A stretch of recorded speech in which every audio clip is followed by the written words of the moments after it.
3, 2. And we are live. Welcome to, yes, another War and Pieces live. Of course, we have with us none other than from, well, no enemies here, Dan Calandale. Did I say it right? One day you're going to get my name right, Rob. One day. Bacaldi. It's Whatever. Bacaldi. Whatever. But the real thrill here. It's Bacaldi. It's Bacaldi. I know. He's just being difficult, drinking his big bottle of water. Our real special guest is none other than Mark H. Walker, Flying Pig Games and Tiny Battle Games. Mark, thank you so much for being here. But before we really get to you, Mark, I received this email from Mr. Mark Walker. What? About our show last week. Uh-huh.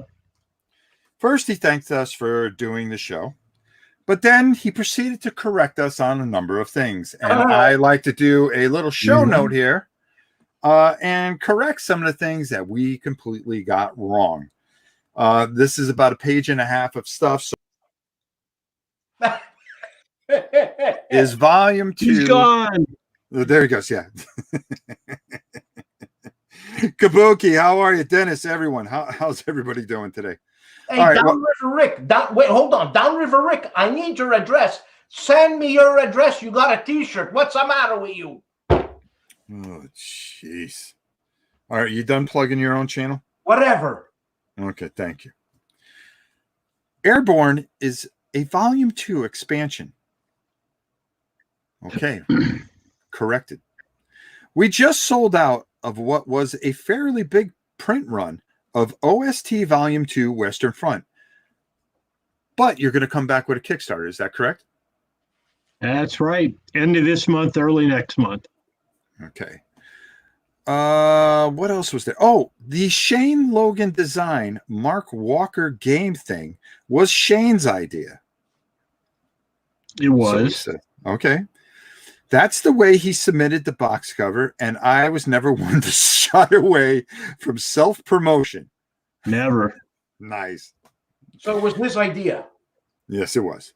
Night of Man has kaiju in it for you kaiju fans. As you know, I'm a big Godzilla fan. Armageddon War.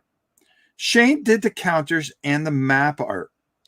A friend of mine, Zach Smith, did the illustration. Turned it into a beautiful cover. I think the stamped dice combat resolution system is boss. I do too. 65 is largely the same system as Night is Man. Both are card driven. There you go. There were the corrections that were made from last week's show. Mark, thank you so much for correcting us. Thank you, Mark. Thank you for You're very welcome. Just trying to help out. Oh, without a doubt. Wait. Downriver Rick just said something. Downriver, I deleted all my emails by mistake. Please send it to me again. Okay, go on. Is there anything else we like to do for No Enemies here? Because we have a guest and you're doing business. You baby gorilla. All right. Jeez. And of course we have Herman Lutman here. I mean, oh, look at this. Look at the shine he put on you. It's almost as bad as the shine that we're going to put on you. Hey, all, the man, the myth, the legend, Mark Walker. Mark, there's a couple things I got to ask you. I got to ask you right off the bat. Right off the bat. Okay. Okay. You have Flying Pig.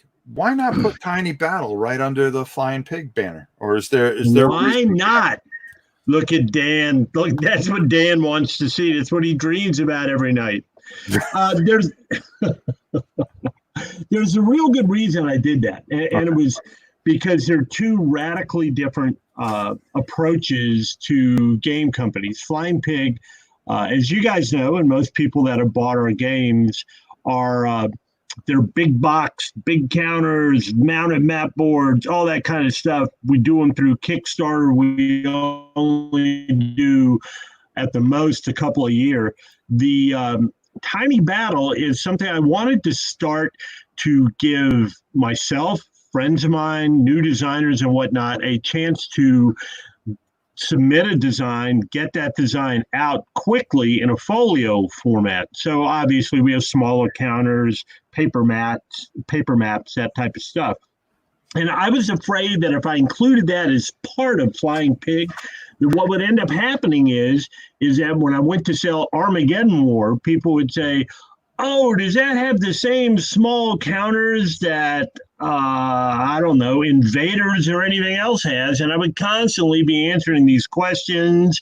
It would hurt the brand, so to speak, although I'm very proud of everything Tiny Battle does. So I said, I'm also a big comic book fan. And I said, I'm just going to do it like they're 2 imprints. They're under the Mark H. Walker LLC, and one of them's Flying Pig Games, and one of them's Tiny Battle Publishing. I hope that makes it easier for everybody. I don't know. Hey, I get so many questions on it that it may not. You're pretty smart, Mark. Every once in a while. Basically, that was my wife's idea. She's pretty smart, Mark. So you're a big comic book fan. Yeah. Do you still read stuff? Oh, yeah, I do. What are you reading now? Like Lazarus. Well, I like Lazarus. Have you read Lazarus? A little bit. It's about this. It's near future dystopia.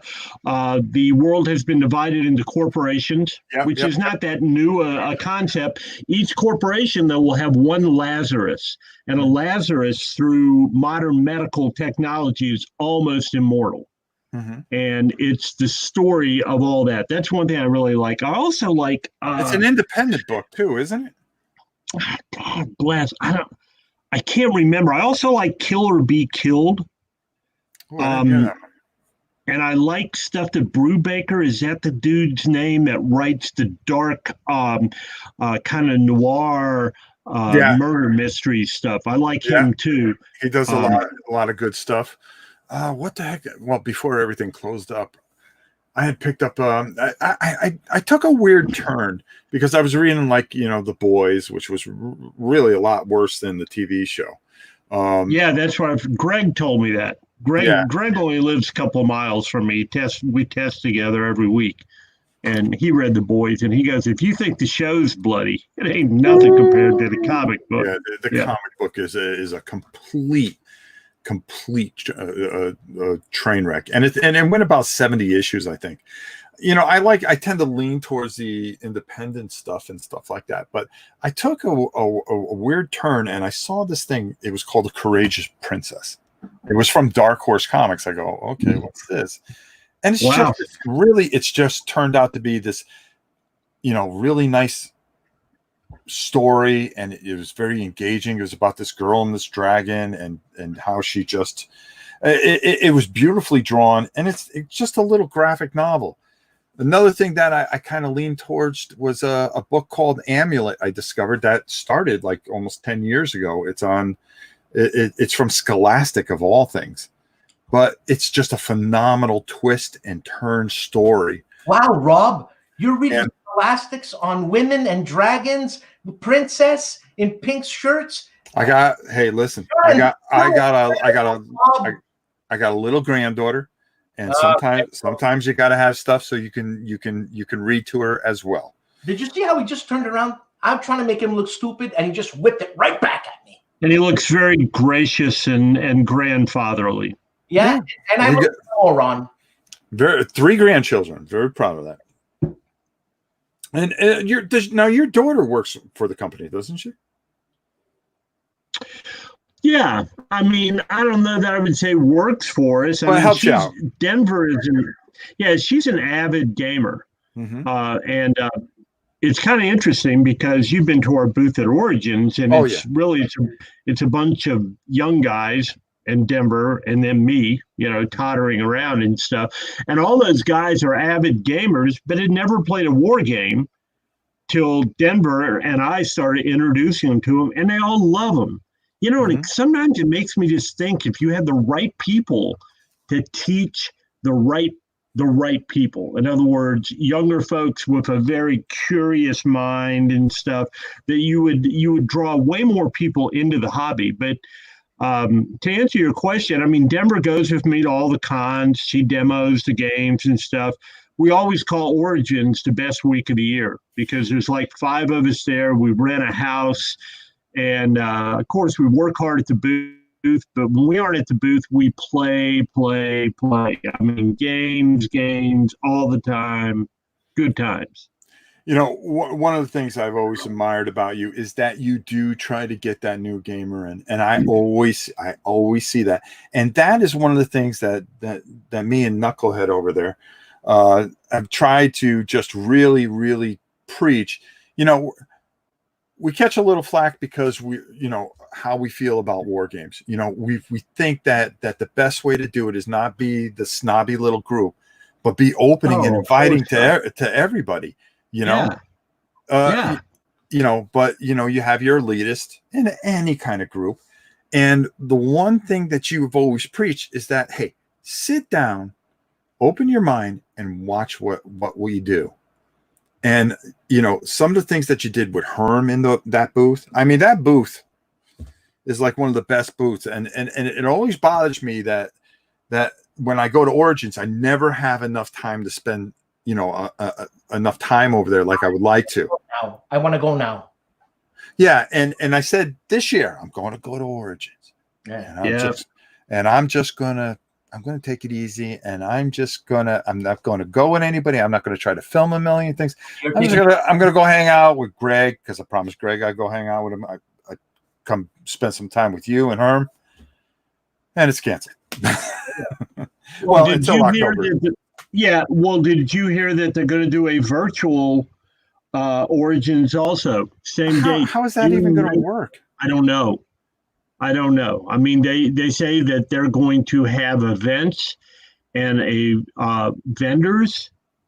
I don't know how that would work. I mean, vendors, like, okay, so if Flying Pig is a vendor, you go to our website and buy a game. You could do that without going virtual. Are they charging for tables? Right. Yeah, they probably charge you to go on there. No, I haven't heard back on that. I can't imagine they would charge for vendors. They aren't charging for admission.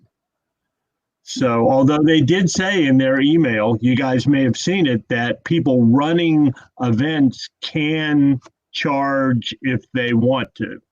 Okay. Which I'm going like, I don't think that'll work.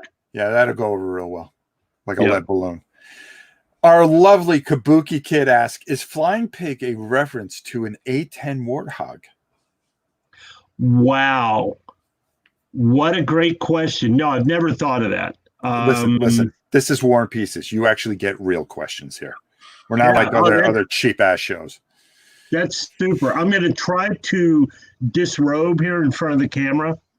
It'll be okay, guys. Only here. Oh yeah, only with us. Only here. There we go.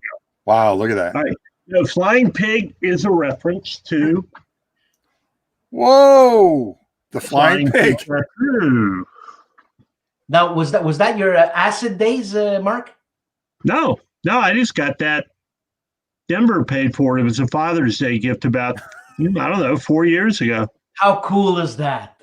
It is. So I kind of thought it up. I just wanted something epic. So it's a flying pig with a cigar in its mouth and a Thompson submachine gun.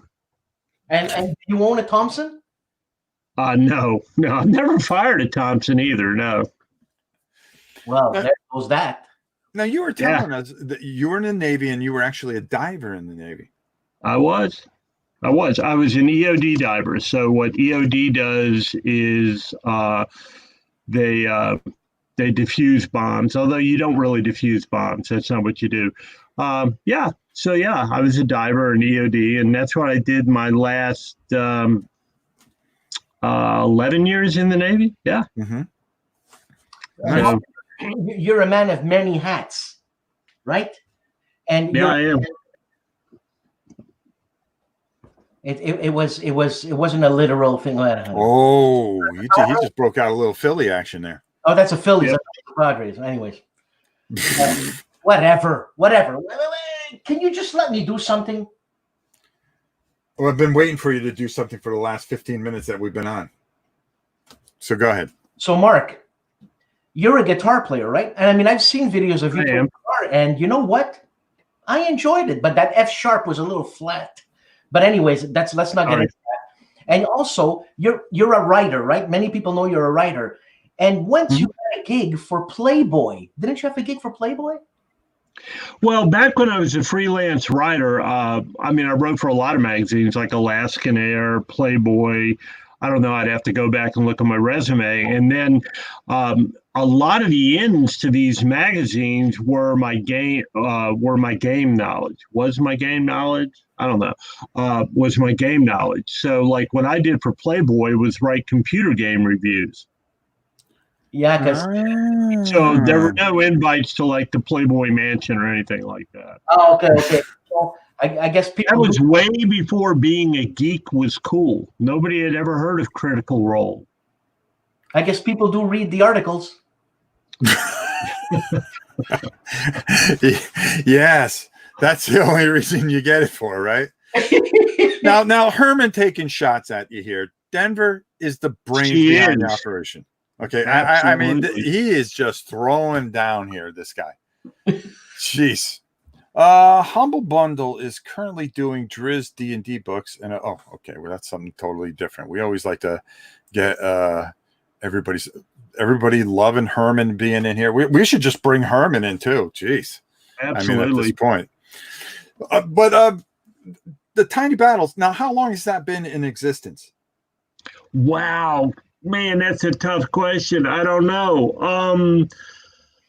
Let's say since September of 2015. 2015? Yeah, I think and so. You put out a lot of titles.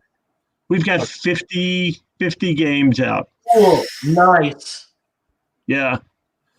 And a lot of fun games. A lot of real fun games. I was playing Herman's game, the Invaders, and I wrote to you once and I said, you got to keep doing this, man. You got to keep doing this, because these are fantastic games, man. These are like hangover Sunday morning games. Fantastic. You know, they are absolutely fantastic. And we are working on a fourth one right now, but by working on, it's in the planning stage, but it's a real thing. It's not just we're working on a fourth one. And I own 3 guitars and none of them are particularly great. I own an Oscar Schmidt acoustic. I own a Yamaha acoustic, and I own a what's it called? I don't know what my electric's called. You know Harold Buchanan? Yes, I do. Yeah. You know, I think he owns 3 Martins. Does he really? Yeah. Look at you. Yeah. You know, one of the things that gets me about Tiny Battles, and we're going to do our little spiel that we normally do, and we're going to have you comment on some of the things that we pick out. But it's such a variance from Flying Pigs, like you were talking about earlier.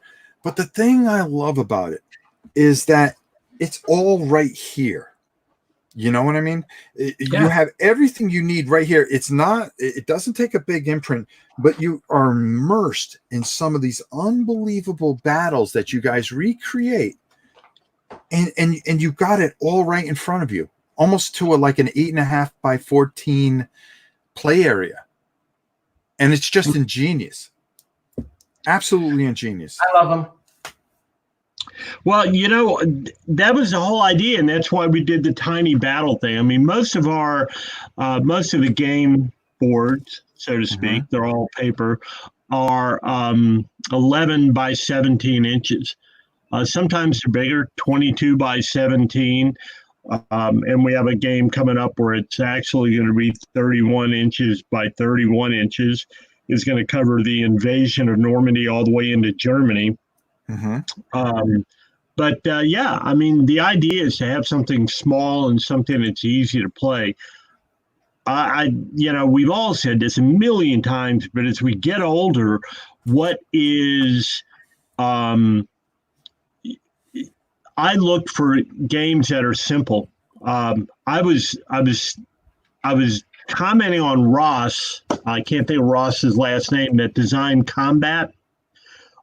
the other day on Facebook, and somebody was saying, "Oh, the rules are a wreck or whatever," and I was going, I don't think they're bad.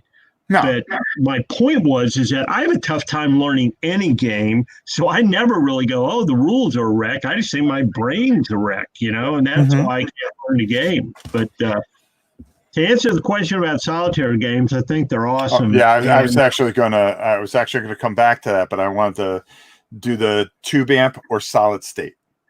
I don't know what's the difference.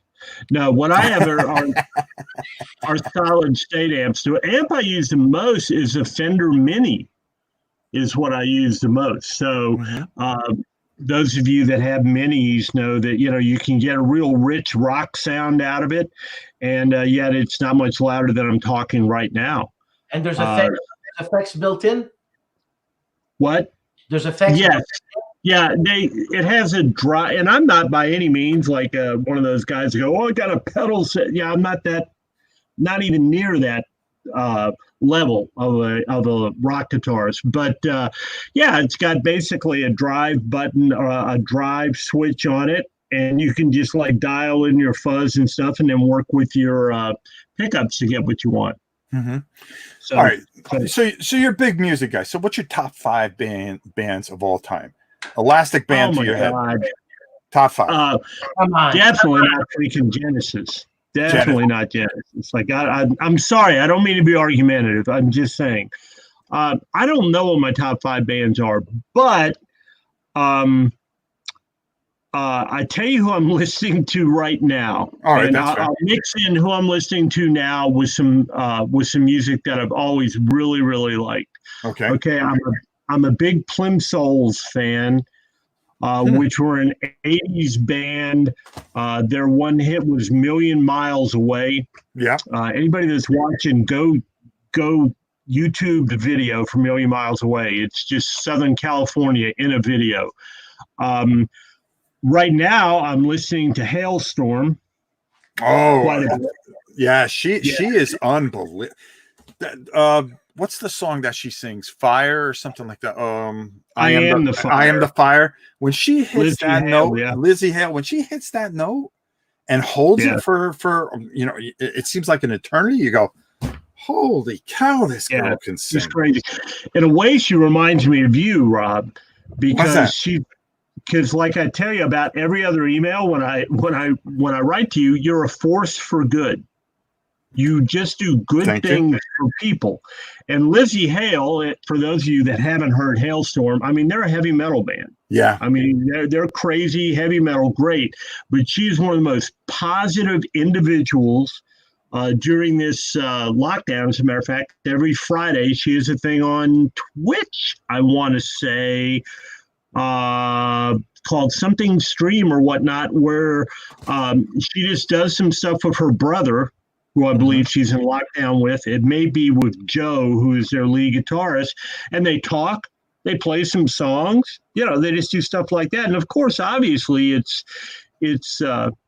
free. So Plimsolls, right now, Hailstorm.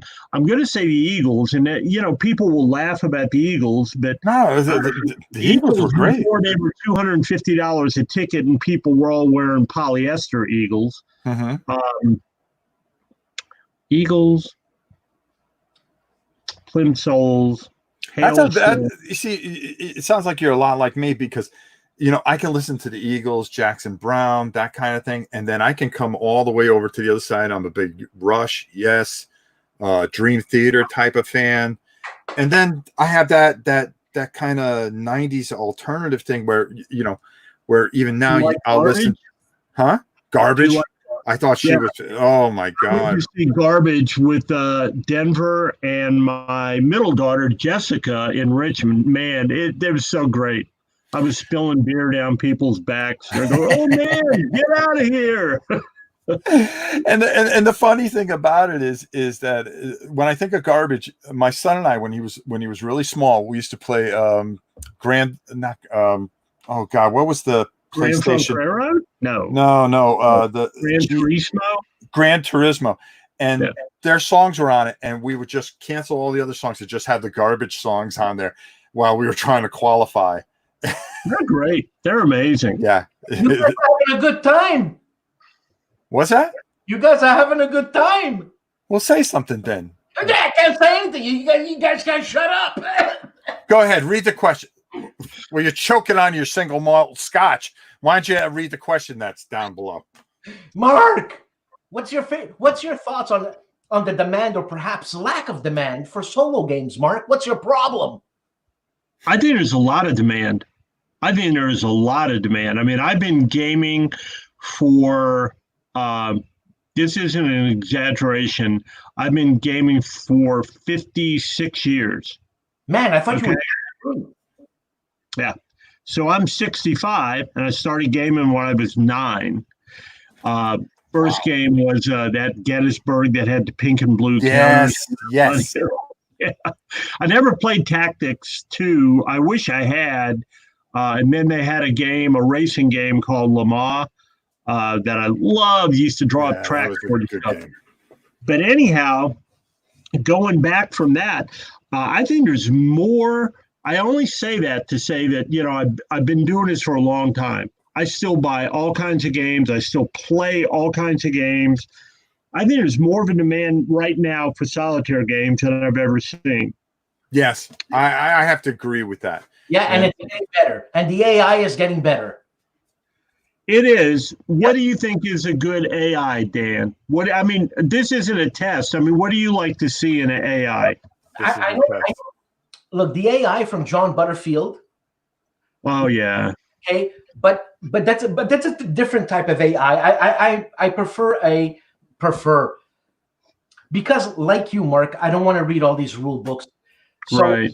So AIs like I can't think of any right now. You put me on the spot. No, I don't mean to. I guess what I was looking for with me, I don't want an AI that it takes longer to figure out what the AI is doing than I have to take my turn. That's right. So you know what? I don't want to name names, for God's sake. It's bad. Look at you. Wait a minute. Hold on. You just complained that you had nothing to say in this whole thing. Okay. Now you get a chance to. No, I don't want to name names. It's either you get in the conversation, or you sit there and let the big boys talk. Okay. Some of the bots in certain games, like you said, I'm not into it. I'm just. It's like, because I'm ADD. It. You know, a squirrel passes by and I forget. I have to start over again, man. You know.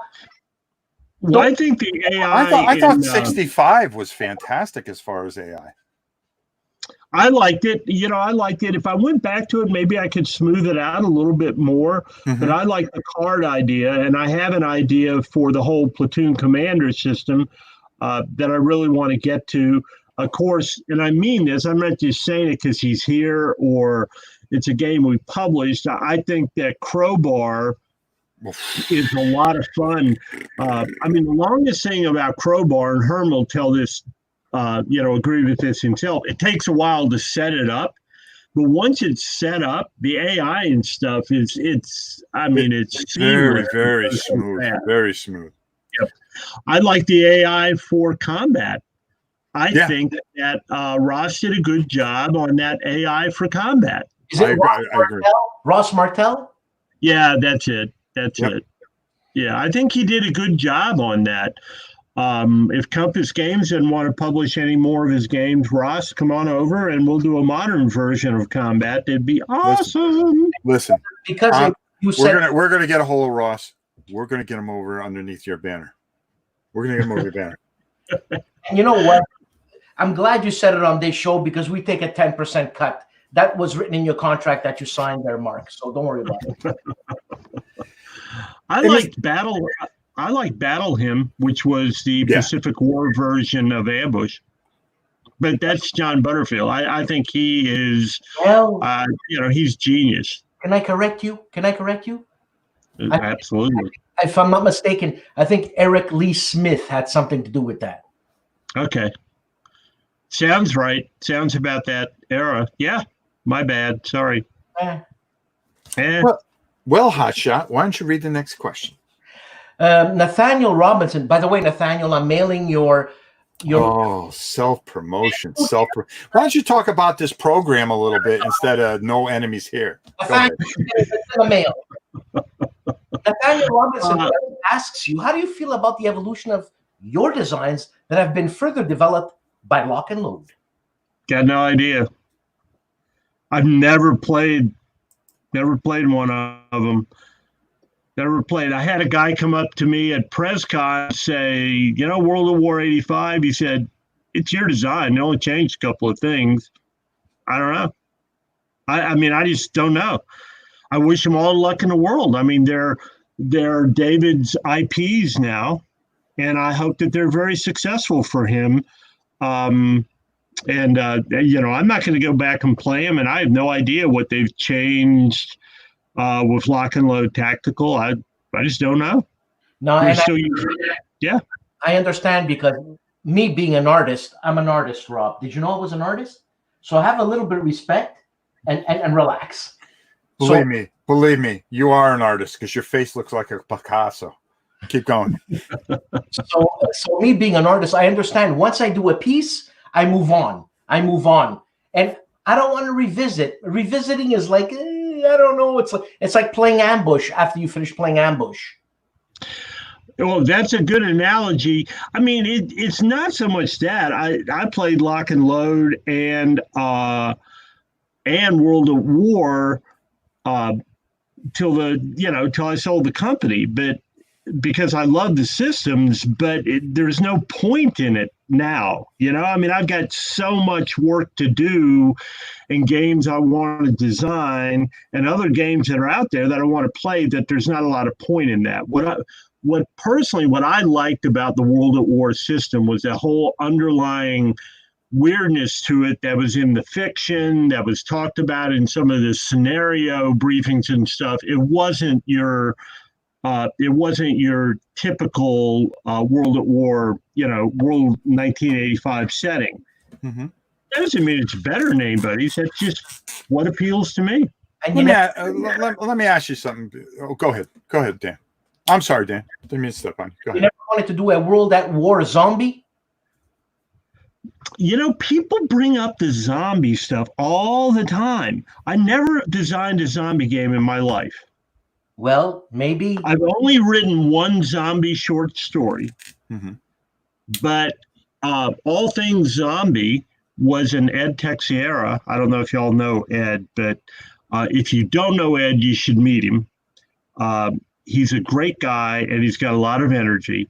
All Things Zombie is a Ed Texiera design, and what I did, it was a miniatures design, and I developed it for, and published it at Lock and Load. And, to be honest, it's probably one of my biggest regrets at Lock and Load is we should have dropped everything we were doing and just put out new ATZs, All Things Zombie, because that game sold like it was hotcakes at a Sunday morning revival. I swear to God. I mean, we couldn't print them fast enough. Not to change the subject between Tiny Battles and Flying Pigs, but going back to Flying Pigs, your maps are incredible. It's just, if you lay that out on a table and a guest comes into your house, immediately they're struck by the immenseness of those maps and the artwork. I mean, Shane Logan, I don't know whose idea was it to make those massive maps, but Shane Logan does a great job. And you know what? Kudos to you, Mark, for packaging such an insane, ridiculous box that I can't even put it on my shelf like this. It's like, this is huge, man. It's almost as tall as him. What? I mean, what is that box? About 3'6", 3'8"? If you were here, I swear to God. I'm going to ask you a hard question. You don't have to answer it if you don't want to. And forgive my naivety in this. I only learned recently that you actually had Lock and Load to begin with. Okay? Mm-hmm. You sold it, which I just learned today. You sold it. Why did you sell it? I mean, you don't have to answer it. But people talk to me or ask me about that all the time, as if all it's right, okay. I don't know if it's something secret or there's something there. No, it was a good business move at the time. I wanted to do something different, and David was interested in buying the company, and I'd known David since way back when. I mean, back when he owned Matrix Games, and I just approached him, and he was interested in doing it. So, yeah, that's all there is to it. Okay. We have a question here. He did a great job with it. It looks good. Oh, yeah. I think he's done a really, really, really nice job. And we compliment him. He's been very nice to us. And, I got nothing bad to say about him. He's a great guy. Nice guy. Yeah. What do you think of the PC ports of your games, and what would you recommend for a new to war game player? I don't know if people realize it. The first, I know that they just came out with Lock and Load Digital, right? And and it it looks great. I haven't played it. Again, it's one of those things, like, I don't really see a point in delving into that part. So it looks good. I've heard good things about it. I hope it works well for people. But that wasn't the first PC version of Lock and Load. There was one called Heroes of Stalingrad, and that's still available over at Matrix Games, and it's got the same programmer, Tom Proudfoot, programmed both of the games. And I'm going to guess that pretty much they're the same. But I don't know. I can't say that. I haven't played it. I know that Heroes of Stalingrad has the typical kind of weirdness that I love to put in it. If you follow a couple of alternate paths in the campaign, you're going to find some strange stuff that will delight people. And that'll anger other people. So I like to design scenarios in that sometimes it gave people a moral choice. In one of the first scenarios, to accomplish your missions, you had to decide what you were going to do with a young refugee girl. Right. I don't know if that type of stuff exists in the new one. I don't know. Maybe twice as good. So, yes, sir. You guys are rambling on, and I'm listening to you. I am. Vanna White type thing. But you and I, when we went to WBC, when I met you at WBC, which was wonderful to meet you, by the way, Mark. You're like 8 feet tall. Dear God, I got to get a co-host. I was here. Anyways, he didn't even spend any time with me. I don't know what you mean, except no. This is what he does. He wants to name drop and make himself feel a little bit taller. Listen, bro, 5'6" is 5'6", no matter how many shoes you put on. I'm 5'4". Oh, with heels. So, God. Anyways, Mark, we played this game. Yeah. Together. You see how thrilled he was? Yeah. I played and you know what? You offered me one beer, Mark. One beer. I only had a case. But you offered me one beer. And what did I give you? Did I give you the PBR? Galen and I were drinking a Voodoo Ranger, I think.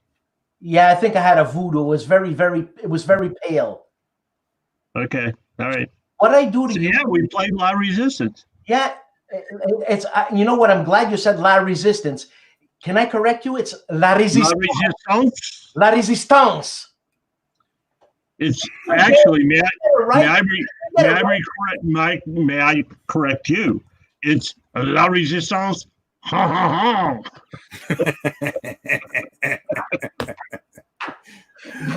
That's good. Robert mentions that 65 and all its expansions is a damn good game, that it doesn't get enough press. Have you ever thought of maybe redoing it? Or we have a sequel coming out called Where Empires Die. And it is, I wish I could, anyhow, I don't say that lightly. I don't say, oh, we have a sequel coming out. It's no problem. No. Where Empires Die, the art is complete for the game. And Greg is actually working with me on it to design the scenarios. It's about the Soviets in Afghanistan in '85. So, yeah, we are coming out with a sequel. Robert, I appreciate you saying that. I couldn't agree more. 65, I love it. It's one of my favorite games. And, it sells really well for us. If I would guess, I don't know why it's different. Maybe that's why it doesn't get the press. It's, maybe it's different. No, it should get more press. It should get more press. I mean, when I play a Vietnam game, any Vietnam game, right away I got anxiety because maybe I grew up watching Vietnam War on TV and it was so real, and there was color images of it, and I don't know, I just didn't like it. But anyways, Mark, I want to ask you something. Okay. The Gettysburg game. Talk to me. Man. Talk to me. What Gettysburg game? Oh, I knew you were going to do that. I knew you were going to do that. Herm is designing a derivative of the blind sword system, which is what we used in the Devils to Pay. That was a derivative, and this will be a derivative of a derivative that will be the entire Battle of Gettysburg. And that's a flying mounted maps. It'll be a huge honking game with multiple scenarios, mounted maps. By Rick Barber. Barber? Yeah, Rick Barber, the same guy. He's my favorite. He's my favorite. Yeah, he's a heck of an artist. Oh man! And so yeah, I mean that's going to be what I want it to be a big deal. I want it to maybe be the iconic Gettysburg game. There are a million great ones out there. Okay, I'm not disparaging any Gettysburg game, but I want it to be the iconic Gettysburg game, and it'll be on Kickstarter this year. What may push it back is all these reprints we're doing on Kickstarter now because we're selling out of our games. So, yeah. I mean, Miniature Market, of course, sponsors this channel. How's that for a shameless plug, little fella? But anyways, you can't keep your games in stock there. They bring it in. Yeah, we're lucky. It's gone. I mean, I can't speak enough of how the quality is off the charts. And when you have quality like that, it immerses you more into the scenario, the battles. The counters are beautiful. They're very, everything that you do is so well thought out. I mean, do you build games that you want to play? And that's the kind of feel I get. Yeah, thanks for saying that, but that is very true. I build games that I want to play, and thanks, Herman, for saying that. That's very nice of you. Yes, exactly. I try to put together games that I would like to play, and I believe that graphics are one of the immersive qualities of games. I always would scratch my head, when you would meet some grognard that said, "Oh, I don't care what it looks like; it's the game that matters." And that's that's counterintuitive. Yeah. The beauty of a game is part of its immersive qualities. Can you believe I picked this guy for a co-host? Look at that. And this is the expansion. The board is almost taller than him, though. It is almost. It's almost taller than him, and that's one of the small maps. Come on. And that's one of the pocket battle maps. Wow. Not really. I mean, look at you, Dan. Why don't you just have another donut at this point? Give up. I mean, it's over. It's over, Johnny. But first of all, we've talked about Flying Pig, but now's the time to talk a little bit about some tiny battles. So maybe if you could sit down and stop jumping around like a 4-year-old, okay? And maybe let's do our thing where we do our top 5, or we pick 5 games from tiny battles and tell each other why we like them and see how many we can match up. Now, last week we had an all-time high. We matched up 4 out of 5 games. Was that correct? No, 2 weeks ago. Was it 2 weeks ago? Yeah. You're getting old. I mean, come on, start taking the pills, huh? Okay. All right. So let's see how well we can do today. We have yet to go 5 for 5. So, my little friend, you may go first. And listen, we're both going to give some thoughts on the game, and then we would love to hear what you feel about the game as well, too, Mark. Sure. Okay, so I'm going to start high in my designs. Okay. Mm-hmm. Okay. The first one, obviously, tiny battle. Obviously. Okay, here you go. I have to say, I'm pretty upset at my daughter for not coming on the show and saying something. I just wanted to say that. But anyways, okay.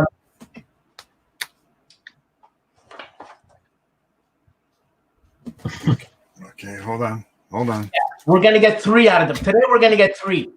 I'll bet you $50, Rob. We're gonna get 3, and not more than 3. You think we're gonna get 3, huh? I got. You're showing us all your games. What's the matter with you? I'm not showing you all your games. I just had it in a pile with everything. So, more or less, it was this one, but the series I consider the whole thing. Yeah. Okay, whatever. And then if I have that one, do I have to show you that one too now? Here you go. Here you go. Ruin my surprise. Ruin my surprise. All right. Okay. But I consider those 3 games just one game. You didn't tell me that. I am telling you now. Because it's a trilogy, and it's a great trilogy. Okay. You know, we had Herman. We talked a little bit about this game, and I'll tell you right now, phenomenal system. Mark, yeah, we're gushing. The thing is, but it's phenomenal in a small way. Remember, like when you in the 1970s when you buy the $2.99 games by Steve Jackson, you're all excited and all that. That's what this gives me, and that's why, and that's why Rob, he says it's phenomenal. I understand, Rob. I'll explain for Rob. It's the 1970s all over again. I'm 12 years old. This is what this gives me, okay?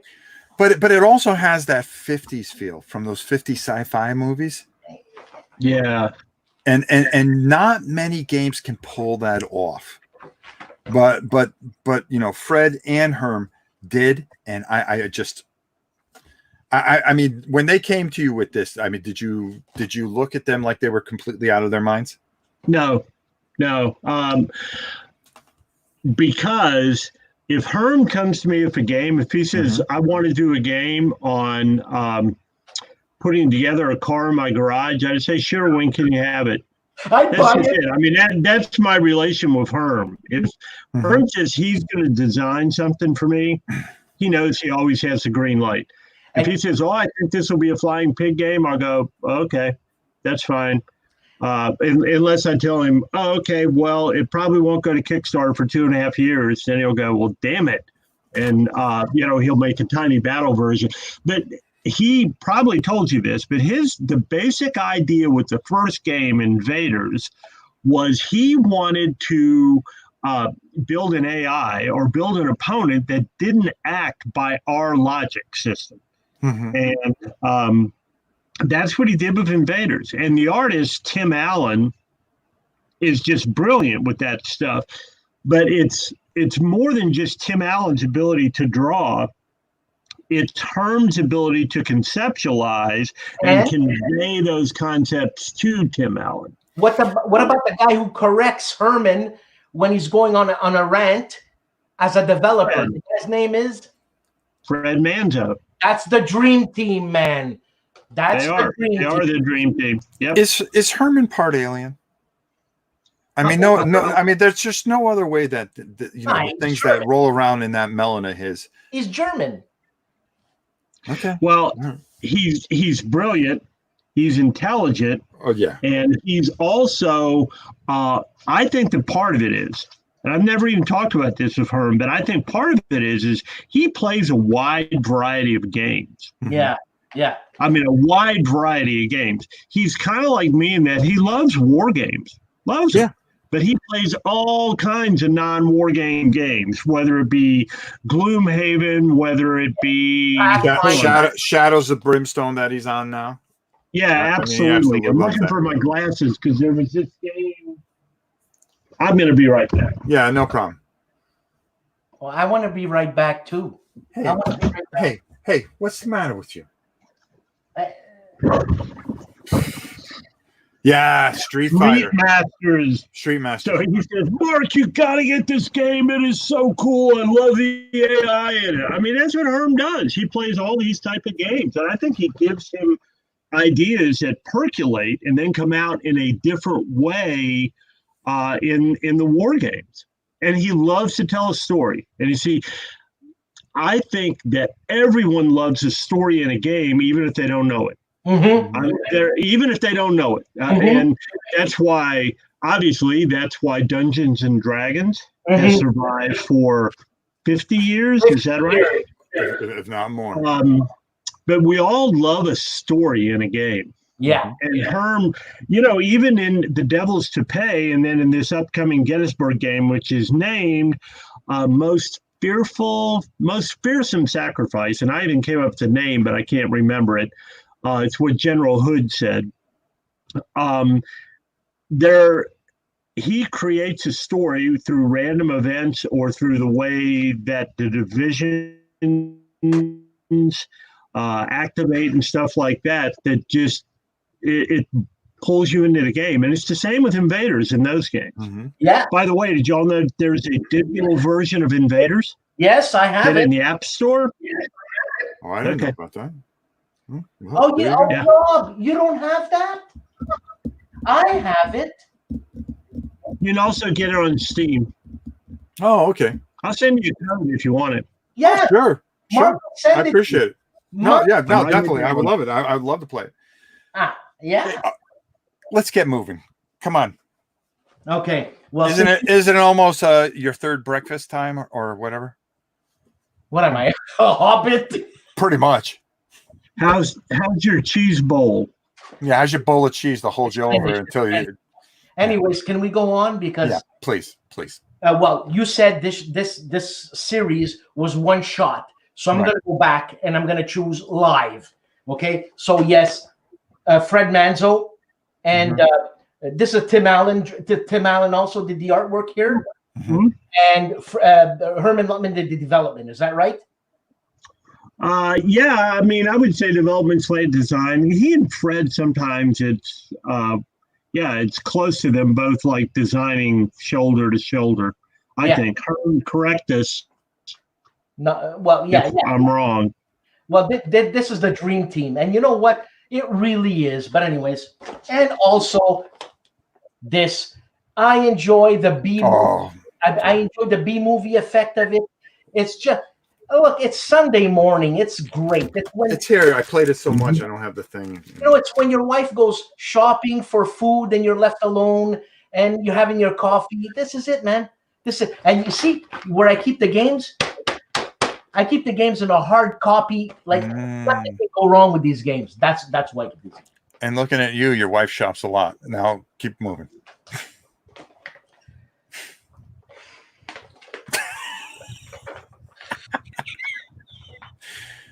Yeah.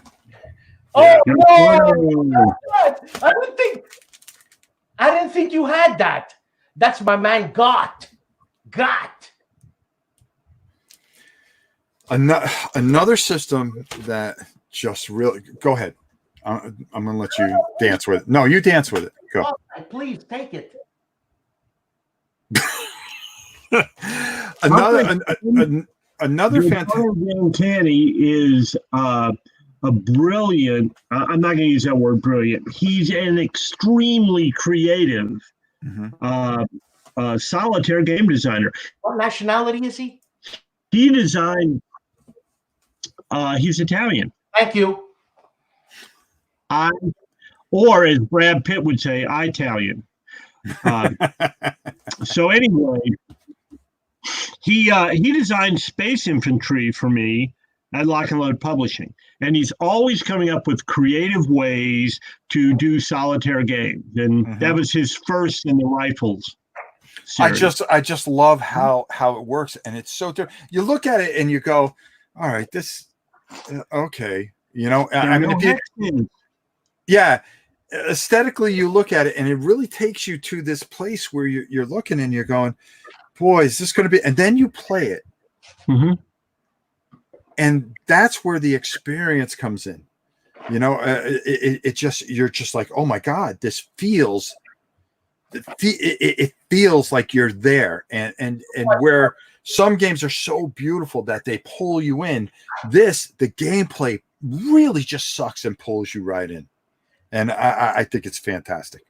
And to make great stories, to make it more challenging, instead of the chit pull where you pull it out and you're counting cards type thing, roll a dice to make it more challenging. I've never won a game of a Space Infantry, but I'm just saying, you know what I'm saying? What was that? Well, there's something, it's been a long time since I played Space Infantry, but there's something about the number of chits in the cup that has to do with the probability. So it's different than rolling a die. Right, that's right. So if you roll a dice to make it more, to make it harder, you don't have that probability.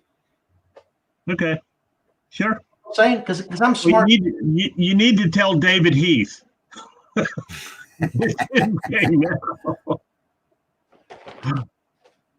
ahead. Oh, really? Okay. Okay. You're not gonna get that one. I enjoyed. I watched David Heinel, the OG, do a playthrough of that. And I said, man, Mark, I gotta contact Mark. I gotta get that game because that's 1950s, the crappiest B movie you can get in a board game. So much fun. So much fun. The swamp devils, and they come at you, and it's like, oh man, I'm so into it. Look, I got shivers. When I do this means I have shivers. It has a really cool combat resolution system too. Because you put a number of chits depending on who could be there and what you want to do. If you want to actually kill the creature, or if you want to try to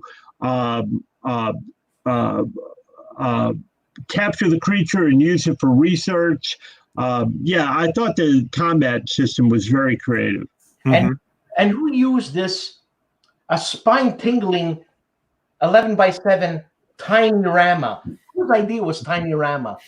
Mary's. Awesome. Yeah. Awesome. Okay, that was number 3 for you, buddy. Okay, so first of all, well, now you're making me work live now. See? And be the first time. Now I gotta choose a game. You know what? Hey, Mark, you could just say, "Listen, guys, I'm never going to come on this show ever again."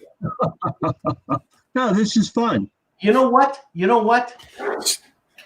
Because it was my first game that I bought at Tiny Battle Publishing. Okay. I thought it was interesting because I'm a very World War II, Weird War II type thing, sci-fi. And you know what game I'm going to say, eh, Mark? What am I going to say? Not yet. Sorry. Why don't you hold it up? Oh, yeah. Doesn't he do a good job? Yeah, that's cool. Yeah. You know, I like the 3 creatures there. I don't know what they're called. That's 3 so far.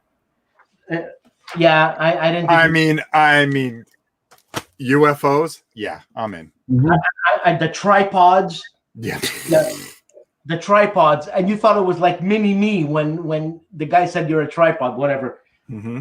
And the alien worms, and that, I don't know who did the design or who did the artwork, but they made it German, like alien Vermeer. I just, you see, Mark, you as a designer, I didn't design it. no, but I'm saying you as a publisher, designer, this and that, you work with these games often and often and often, and you see proofs of these games, and after a while, it's a job. But for me, it's actually it's a joy. It's a little piece of something on a day when you want to play. I don't know, when you want to play Nazis in the Arctic with aliens. I mean, really? There was a movie called what was that movie with? Bang. No, whoa. You said Arctic. Oh, never mind. There was Christopher. Oh my God. Okay, Rob, go ahead. I forgot. Never mind. It's only an hour. It's only an hour and change show. You want to turn it into a 3-hour show, please, because Mark's got nothing better to do than listen to you go mum. Who's Christopher Lee's main nemesis in the Hammer Horrors? What's his name? That's Peter Cushing.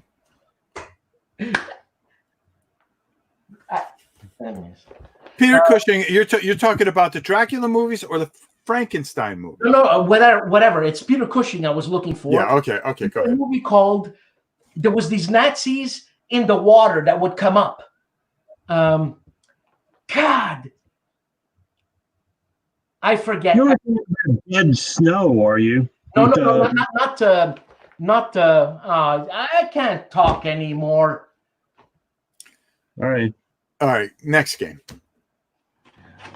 If it comes to you next week, we'll talk about it. Boy, you're just killing the ratings on this show. Now we get to look at the plumber crack. Go ahead. Okay. Now I'm going to ask you something, Mark. I'm going to ask you something, and it's a delicate question. Okay. This is the game. Yeah. Now, this game has flavors of Dawn of the Zeds. Yeah. I don't have that one. Spawned 1914 Race to the Sea and Steamroller Tannenberg 1914. They're based on Dead Reckoning. No way. Same system. Well, hold on. Is it tongue-in-cheek like Dead Reckoning? No. They're just straight up war games with this great system he has with those battle cards that as you play them, so there's no die rolling, that you draw this battle card and it will tell you the results based on the counters that you have and special equipment that they may have. So, yeah, that was the first one in that. Is that nepotism? What does it say? I can't. What does it say? It says Denver was gone. Denver. Does that remind you of somebody? Denver? It does, but that isn't. Yeah. That's not nepotism? I don't think he knew Denver when he did that. All right. So that was your 5, okay? And we matched 3 of them. So I've got 2 additional ones to pop in here. Listen. We got the Grand Master in the house. And let me tell you something. That's Brian Train. Is that Brian Train?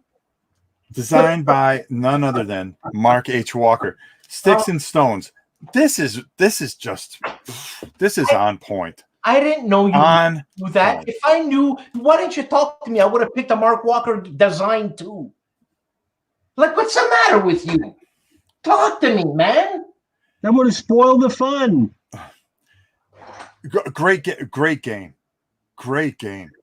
Fantastic. I really enjoyed it. And again, it comes back to the things that you are always talking about. And it tells this story. you know, and it does such a great job at it.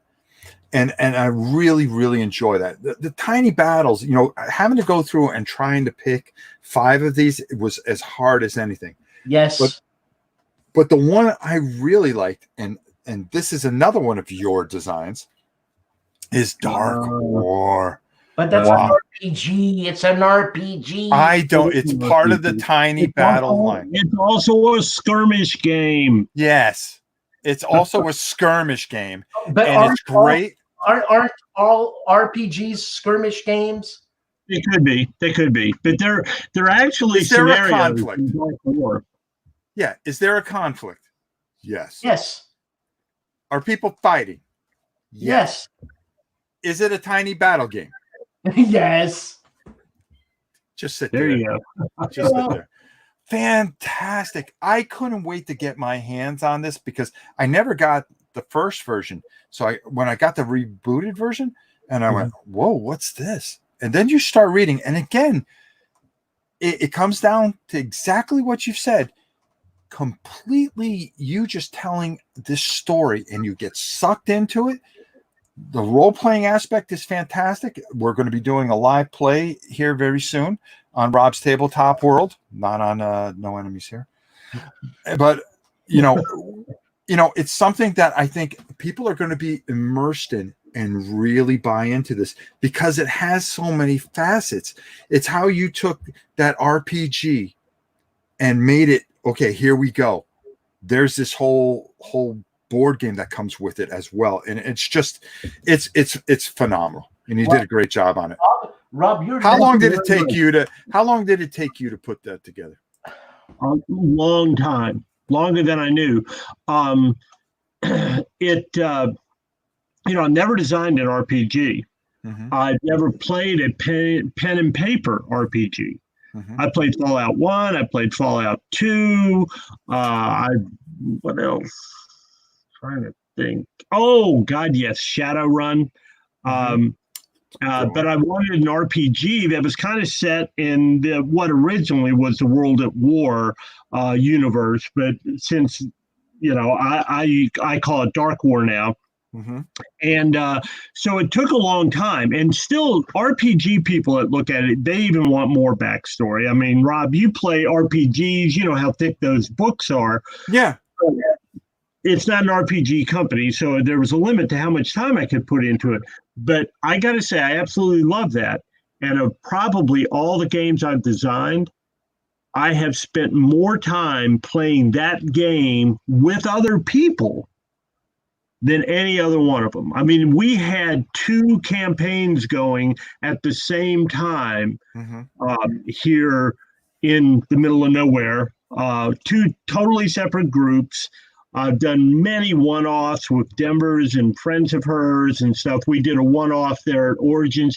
It's a lot of fun. I really enjoy it. I enjoy the juxtaposition of you can have a group that's made up of an ex-Army guy that's toting around an M16, and you may have somebody that's actually secretly a Lycan slant werewolf, and nobody else in the party knows it, and there's somebody else in the party that's secretly a vampire and no one else knows it, and you fight weird things you fight a Soviet fire team.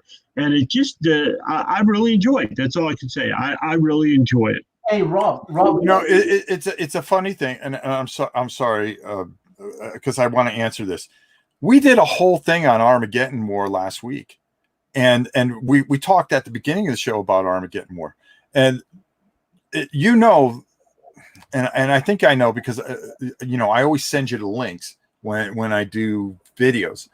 But when I was doing top 10s and I did my top games, 4 of your games were in my top 10 games of all time, and that's for me. And again, of course, it is personal opinion. But to change my outlook on games in such a short time, in 4 or 5 years that you've put out these things, I mean, for me, it speaks volumes. And we've gotten to know each other and here and so forth and so on. But I'm not buttering your bread when I tell you these games have changed the way I look at things.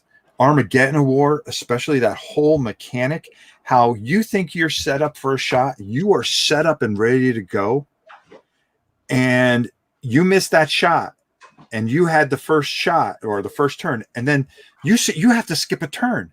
I mean, you're dead in the water. You have an advantage, and then all of a sudden it's all taken away from you. And it's just the system and everything about every game that you put, with Shane to the tiny bat. Yeah, Greg Porter, another, Greg Porter did another fantastic zombie war. The people you surround yourself, you are defined by the people that you surround yourself in life. Okay. The people that you keep around you, and you seem to have some of the best people around you, from your daughter to Herman, to Greg, to Shane. And this is why you are one of the best wargaming companies out there. That's really nice of you to say that. Thanks. I don't know if 4 of my games would be in my top 10 or not, but. Well, Rob. Go ahead. I'm sorry, because I cut you off. Is there any way we can do a Dark War live, something RPG, you and I, or something? Because I'm not very familiar with RPGs, and you could teach me, and we can have fun, and I could beat you. If we're talking after this show, because I may be looking for another co-host.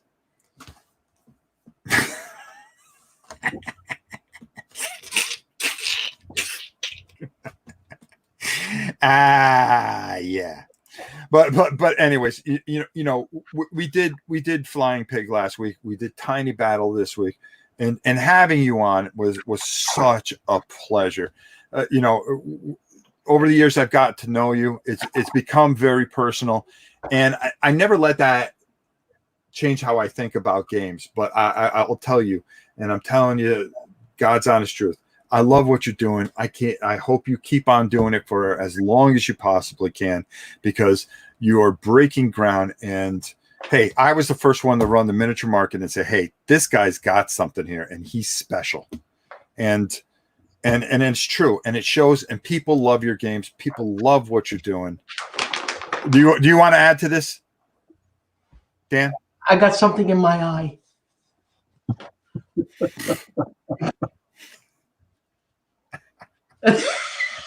No, are you kidding? Are you kidding? Look at your maps on Flying Pigs. It's not just the maps. It's the counters. It's the gameplay. Everything is just. Ask me to say something. Can I? Oh, go ahead. Yeah, you're right. Go ahead. Okay, I have nothing more else to say. Thanks, Mark. Thank you guys for having me on. This has really been a lot of fun. I appreciate it. And I hope I answered everybody's questions. Somebody asked if I would ever do a 65 prequel. Yeah, I would love to. There's just, there's a lot it takes up a lot of time just running the company. So, yeah, it takes a while to design a game, but sure, I'd love to get around to that. I'm still a young man. I got a long way to go. Mm-hmm. Robert has been screaming to the top of his lungs, reprint of OST Airborne. Absolutely. Yep. You'll see Shane and I are looking at, it's either going to be part of the Volume 2 Kickstarter or reprint Volume 2, or we're just going to put it up for pre-order. One or the other. But I think that everyone that wants to have a copy of Airborne will have one in their hands by the end of the summer. Look at that, folks. There you go. And you're just cranking it out and now we got this Gettysburg thing coming soon. Probably next year, right? You would say? No, the Kickstarter will be this year. Kickstarter will be, Herman and I were talking about that this morning. God willing, the Kickstarter will be no later than August. Oh, wow. So yeah, we may see the game by the beginning of the year. Yeah, we hope to have, now this is extremely unofficial and stuff never happens as quickly as I would like, but we hope to have this stuff together to start making prototypes by mid-June. Oh, wow. So yeah. Oh, it's well along. Oh, wow. I can't wait. I have no idea what the map's going to look like. Rick Barber, man, freak me out. It'll be nice. He does great work. Yes, he does. All right, we're going to wrap this up. Another fantastic War pieces. Everybody, please go over and subscribe so he doesn't cry on his little itty bitty pillow over at No Enemies Here. Don't forget to check out Rob's Tabletop World on Twitch and, of course, YouTube, and smash that like button until it hurts. And also, how can we not honor our fantastic guests? Go over to Flying Pigs Games. Go to their website, order whatever you have left, because you don't have much left, probably, because you sell out of it so doggone quick. Well, the only thing we're sold out of right now is Volume 2 and Airborne. Okay. But Armageddon War is getting low stock. Yeah, if you don't get Armageddon War soon, okay, and I'm telling you, if you get this, you will not be disappointed one bit. This is a fantastic system, a fantastic game, and it's just amazing. And you'll be playing it for quite some time. I really suggest you go over there, you pick that up. Go take a look at Tiny Battles.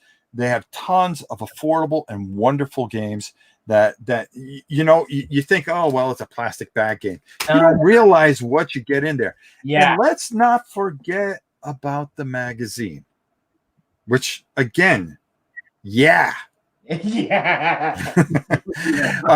Another fantastic, I mean, a very deep and fantastic magazine. It's just unbelievable. He's gonna show it up. He's gonna do a little promo there.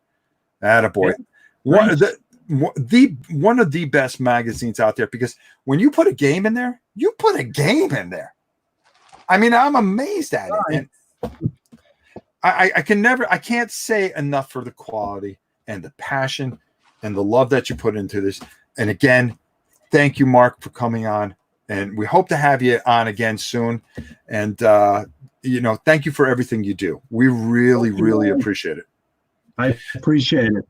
All right, everybody. Until next time, for Dan, Mark, and myself, your old pal, Rob, we will see you guys soon. Mark, just hang in there for a second. Mm-hmm.